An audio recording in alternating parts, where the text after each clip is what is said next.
một hà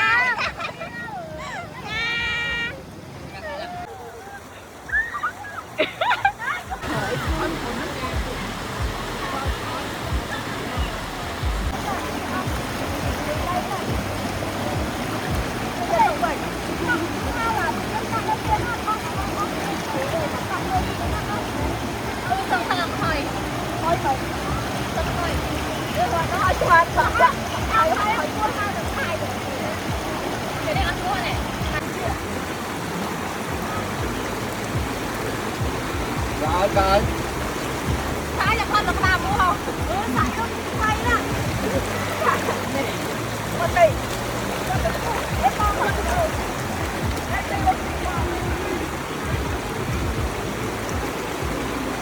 Đây anh đã được chưa? Nó đã được rồi.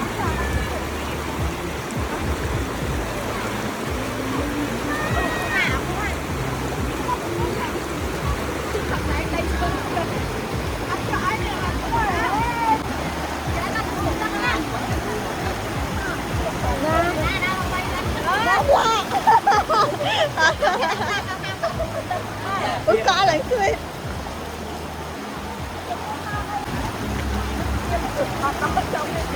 cả nhà bọt cô mà là kia với cái lên tao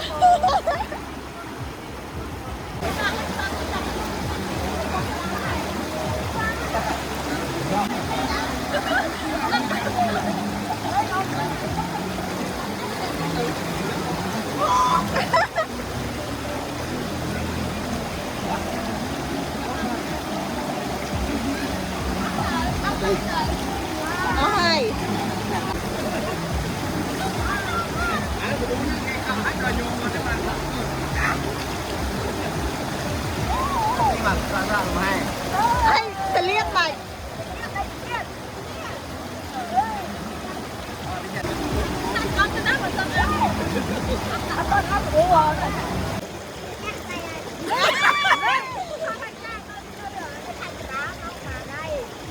trong đây nơi cái đó tao comment về cái cả mơ tê chia sẻ kho